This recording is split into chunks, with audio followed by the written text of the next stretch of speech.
Graças e paz, poder compartilhar um pouco mais da palavra do Senhor. Quero compartilhar um texto com vocês muito conhecido, Romanos 12, versículo 1, que diz assim: Portanto, meus irmãos, por causa da grande misericórdia divina, peço que vocês se ofereçam completamente a Deus, como um sacrifício vivo, dedicado ao seu serviço, e agradável a Ele. Esta é a verdadeira adoração que vocês devem oferecer a Deus. Portanto, irmãos, ofereçam a Deus como um sacrifício vivo e agradável ao Senhor. Texto muito conhecido, mas muitas vezes passamos despercebido como Paulo inicia esse texto. Ele inicia com uma chamada portanto. Para a gente poder se apresentar a Deus como sacrifício vivo, nós precisamos entender o que Paulo vinha dizendo antes. O que Paulo chegou a essa conclusão de como nos apresentar como sacrifício vivo. E a gente volta um pouco às Escrituras lá no capítulo 1. E Paulo começa essa carta se apresentando como servo. Paulo, servo de Cristo, chamado para ser apóstolo. Primeira coisa que precisamos entender para nos apresentarmos como sacrifício santo ao Senhor é que a nossa vocação é de servo. Antes dele entender que ele era um apóstolo, ele se enxergou como servo. Nós precisamos entender que o nosso vocacionado e o nosso chamado é para sermos servos. Antes de sermos pastores, diáconos, líderes de ministério, nós somos servos. Porque se nós agirmos como servos, seremos bons pastores, bons líderes, bons diáconos. Então, para se apresentar a Deus como sacrifício vivo, santo ao Senhor, precisamos entender que nós fomos chamados para ser servos.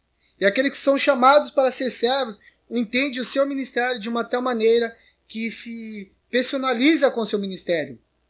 Quando Paulo foi chamado para ser servo, ele falou que foi chamado para ser servo do Evangelho de Deus. Depois ele continua, ele fala que esse Evangelho é de Jesus.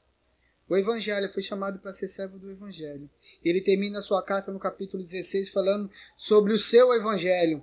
Ou seja, o seu chamado estava tão relacionado com a sua própria vida que ele não via diferença entre o Evangelho de Deus, o Evangelho de Cristo e o seu próprio Evangelho.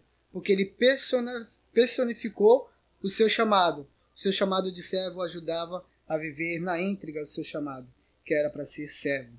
Servo para ser separado por o Evangelho. O Evangelho que é o poder de Deus para a salvação de todo aquele que nele crê. Primeiro do judeu, depois do grego. Isso inclui todas as pessoas, porque ele continua lá no capítulo 3 e fala que todos estão debaixo do pecado. E por causa disso, então, era necessário que viesse um novo Adão. Veio Jesus Cristo. E ele continua, esse Jesus Cristo nos dá uma paz com Deus. E agora nós não somos mais inimigos de Deus por causa de Jesus. E aqueles que não são inimigos de Jesus precisam ter uma nova postura. Uma postura que é de fugir do pecado. Nós que vivemos, que temos uma nova vida, como podemos viver em pecado? Não podemos. E há uma briga, então, entre o querer fazer e o não fazer, o pecar e o não pecar. E Paulo nos dá a dica de como vencer essa luta. Capítulo 8, ele vai falar de sermos controlados pelo Santo Espírito de Deus. Ele que nos ajuda nessa luta, nessa batalha. E ele continua falando sobre a soberania de Deus, capítulo 9, 10 e 11. E aí ele fecha no capítulo 12. Portanto, se apresenta a Deus como sacrifício vivo, santo e agradável a Deus. Como? Entendendo que somos chamados para ser servos. Servos do Evangelho. Viver o Evangelho de uma maneira que todos possam enxergar a gente em todas as situações.